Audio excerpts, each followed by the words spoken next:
बिगाड़ लो ना, ईडी क्या बिगाड़े।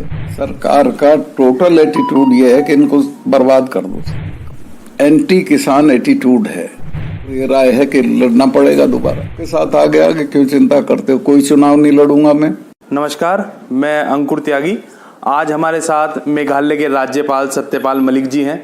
हम उनसे विभिन्न मुद्दों पर बात करेंगे। अक्सर वो चर्चाओं में रहते हैं, खासकर किसान आंदोलन का समर्थन कर वो सुर्खियों में आए थे और उनकी किसानों ने काफ़ी इस मामले को लेकर तारीफ भी की थी।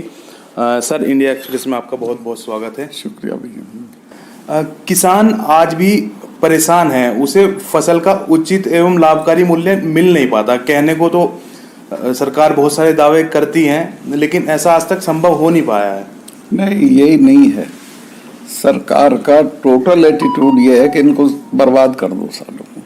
फसल का दाम नहीं देंगे, एमएसपी नहीं देंगे, फौज थी जिसमें जाके नौकरी कर लो थे उसे खत्म कर दो। तो कुल मिला के एक एंटी किसान एटीट्यूड है। माफी मांग ली, कानून भी वापस कर लिए, फिर भी एमएसपी नहीं दे रहे। एमएसपी की जो कमेटी बनाई उसका चेयरमैन उस सेक्रेटरी को बनाया जिसने काले कानून बनाए थे। और अभी भी कोई नियत मुझे अच्छी नहीं लग रही। लड़ाई फिर लड़नी पड़ेगी। अभी सिर्फ धरना खत्म हुआ है, संघर्ष खत्म नहीं हुआ। तो आपने इस मुद्दे पर प्रधानमंत्री जी से या अन्य सरकार में किसी से बात करने की कोशिश की है? मैं तो उसी वक्त करी थी, मेरा झगड़ा हो गया था। अब मैं किसी से बात नहीं कर रहा।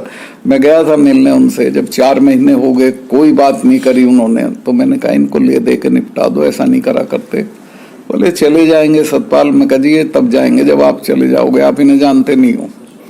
फिर मैंने उनको बताया, बहुत सारी चीजें बताई जो रोज दोहराना ठीक नहीं है। तो उस वक्त उनकी समझ में नहीं आया, लेकिन बाद में समझ में आया। बाद में तो माफी मांग के उन्होंने कानून वापस किए। लेकिन जो असली चीज है वो एमएसपी है। जब तक उसको कानूनी दर्जा दे के लागू नहीं करेंगे तब तक किसान की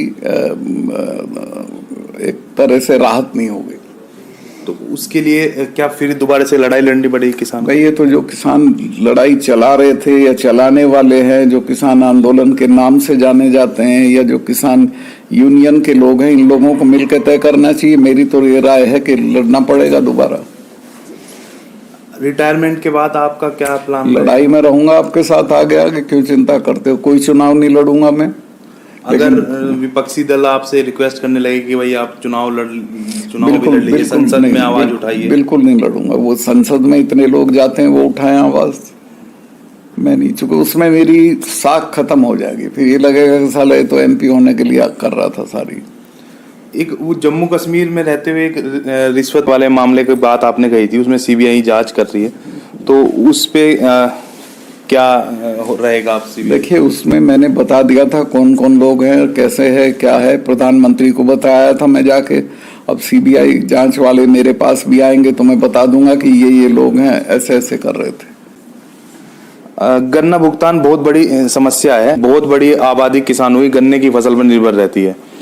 गन्ने के किसानों के प्रति सरकार का रवैया शुरू से खराब है। झूठ बोलते हैं हर बार कि हमने इतना दे दिया और तब तक दे देंगे, देते कुछ है नहीं। और मैं कोट नहीं करना चाहता। एक बहुत बड़े नेता से मेरी बात हो रही थी, उसने कहा क्या करते हैं गन्ने वाले, एक दिन बोते हैं एक दिन काटते हैं। मैं कहा तू जाके 1 बीघा ईख बांध देना, साले मुंह छिल जाता, सारा जैसे ब्लेड से काट दिया हो। तो ये जो एटीट्यूड है किसानों के लिए सरकार का, बड़े लोगों का, जो जिनके हाथ में ताकत है, वो किसान परस्त नहीं है, किसान विरोधी है।